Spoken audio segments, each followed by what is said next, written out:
Selamat datang di penuh kisah yang menegangkan dan penuh misteri. Jangan lupa like dan jangan lupa tuliskan dari mana asal kalian. Seru banget rasanya bisa tahu. Teman-teman yang menonton dari berbagai daerah, terima kasih sudah berinteraksi. Yuk kita simak ceritanya. Di tengah hiruk-pikuk kota Tokyo yang tak pernah tidur, seorang pemuda asal Indonesia bernama Reza menghabiskan hari-harinya sebagai supir taksi. Sudah 2 tahun ia bekerja di negeri ini, menghafal jalan-jalan yang berliku, memahami kebiasaan para penumpangnya, dan terus berusaha memberikan pelayanan terbaik. Meski lelah, ia selalu menyematkan senyum di wajahnya, menganggap setiap perjalanan sebagai pengalaman berharga. Tokyo, dengan segala keindahannya, adalah rumah keduanya.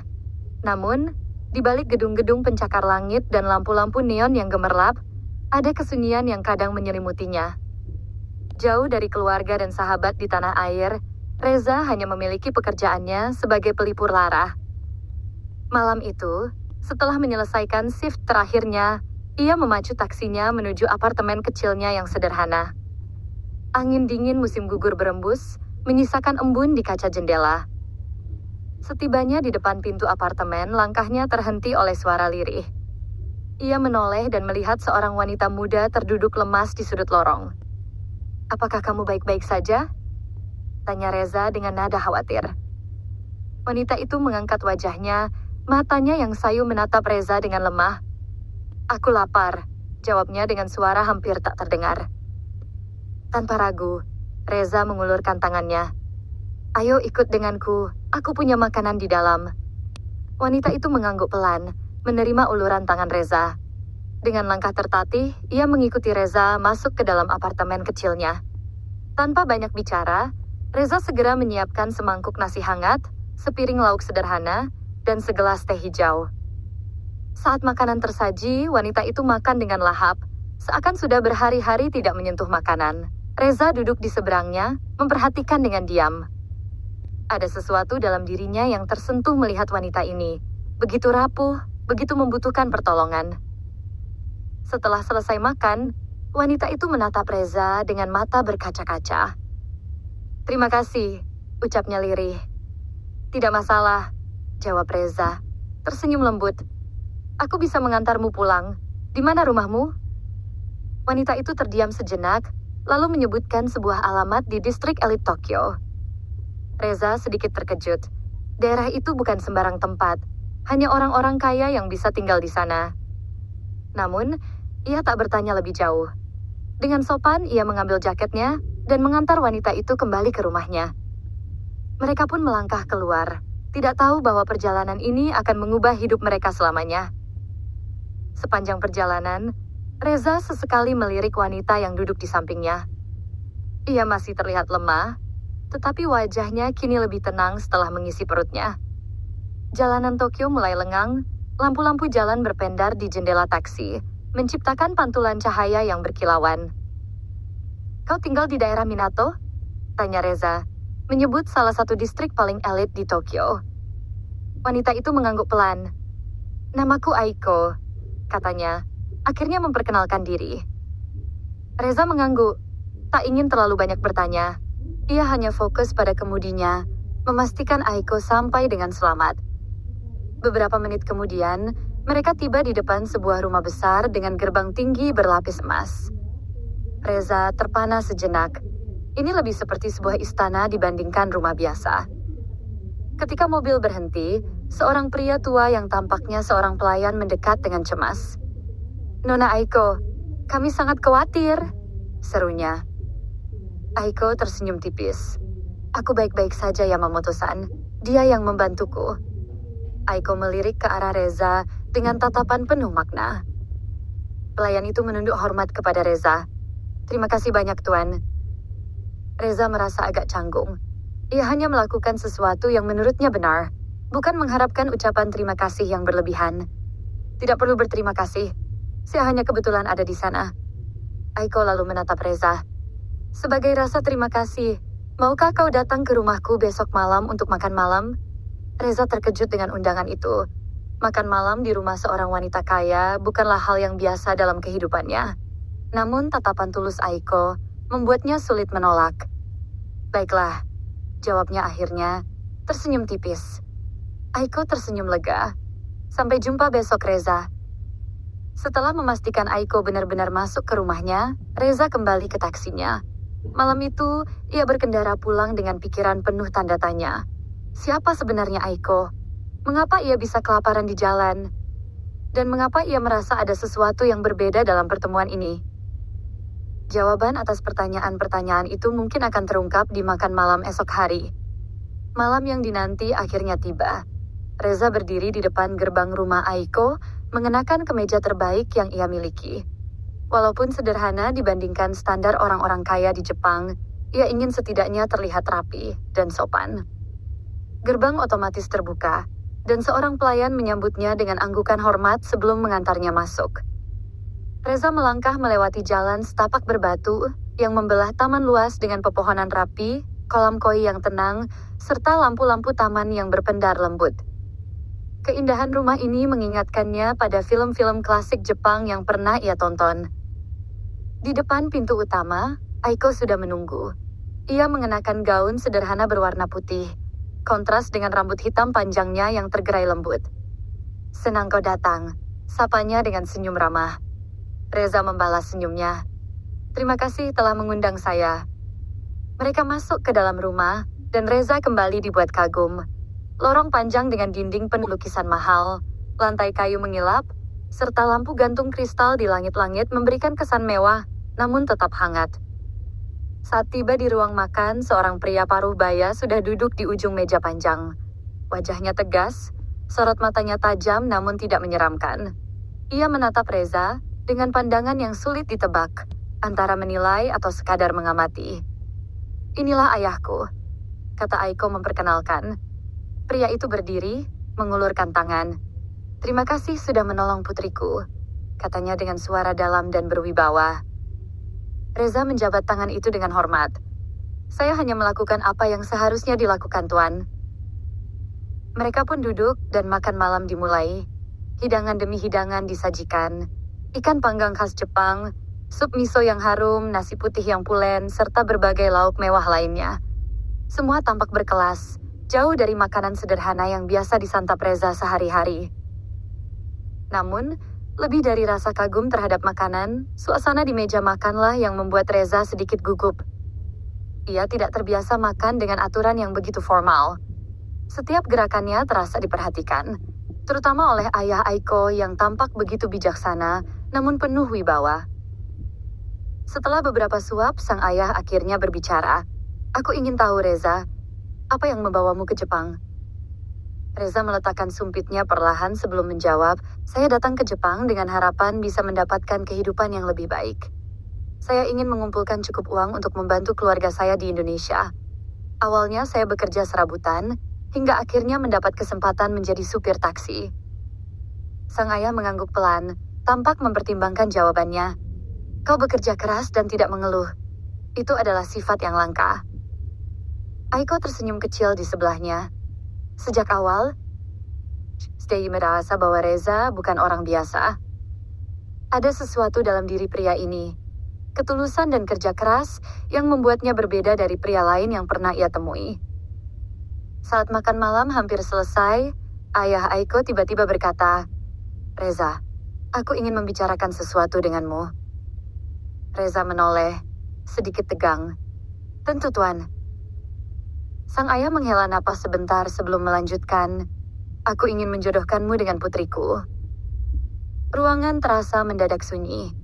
Reza terdiam, mencoba memastikan apakah ia tidak salah dengar.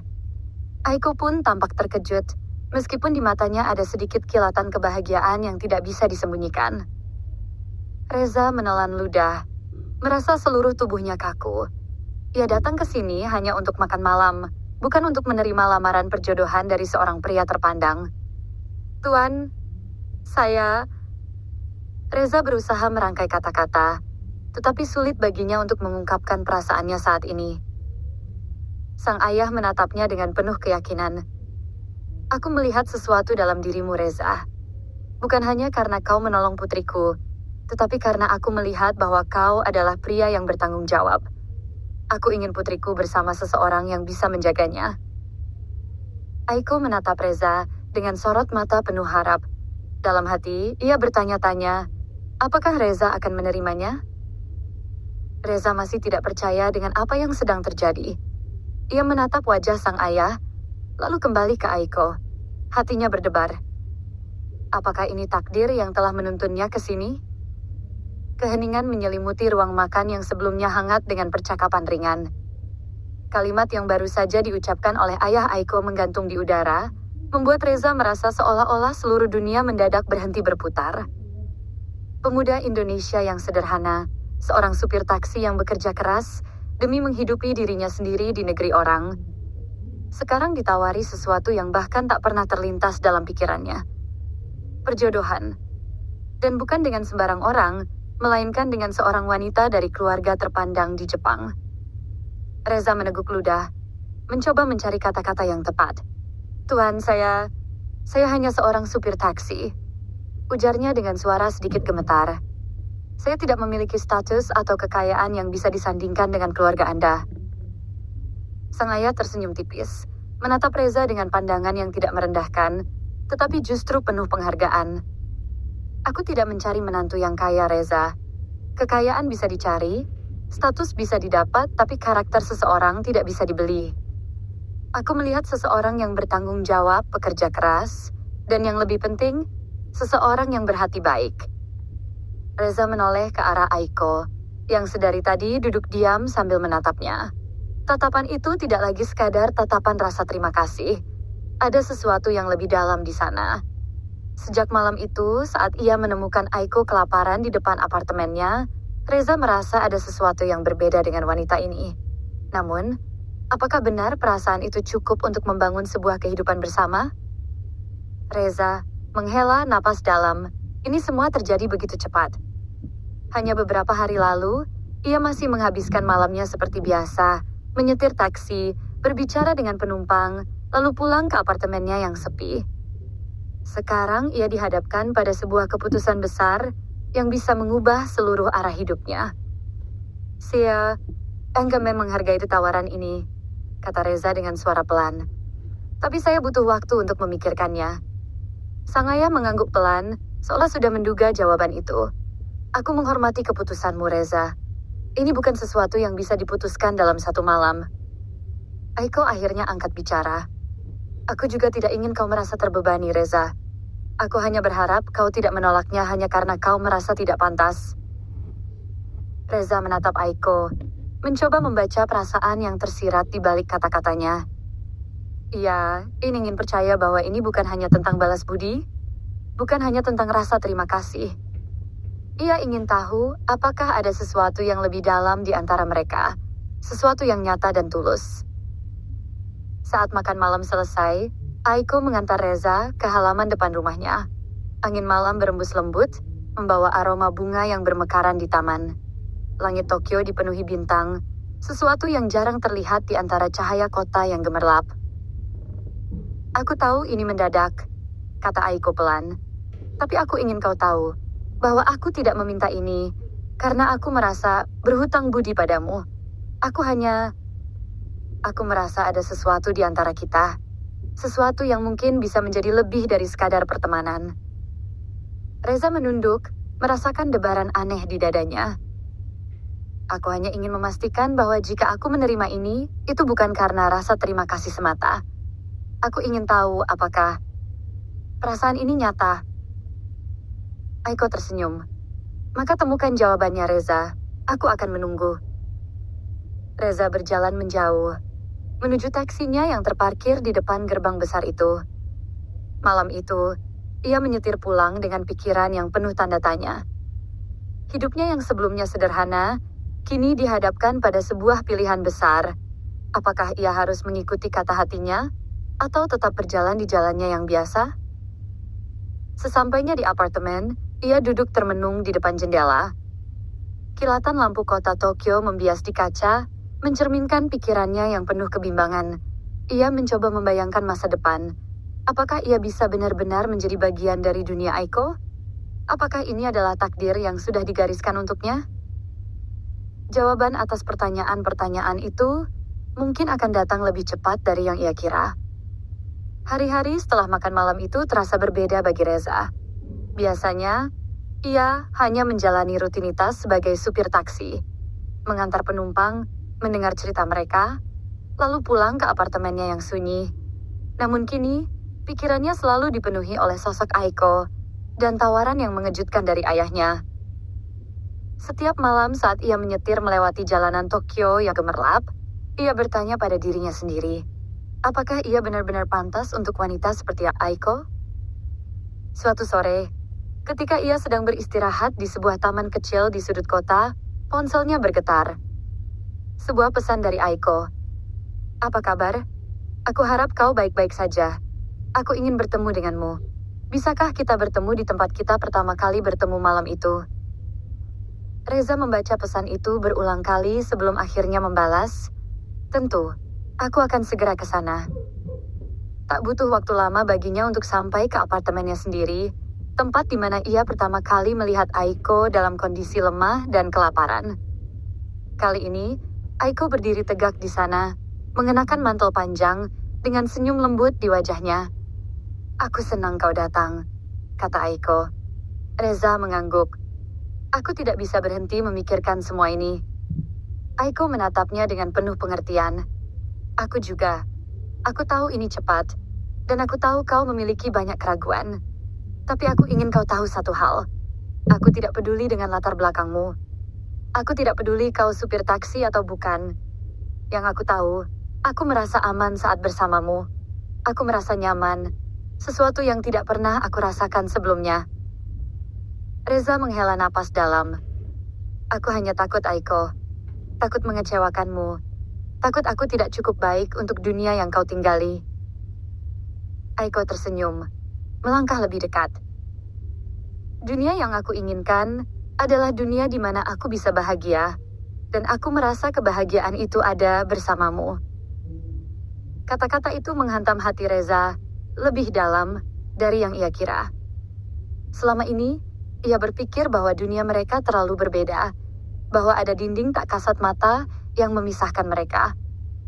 Tapi di depan matanya sekarang, Aiko tidak melihat perbedaan itu.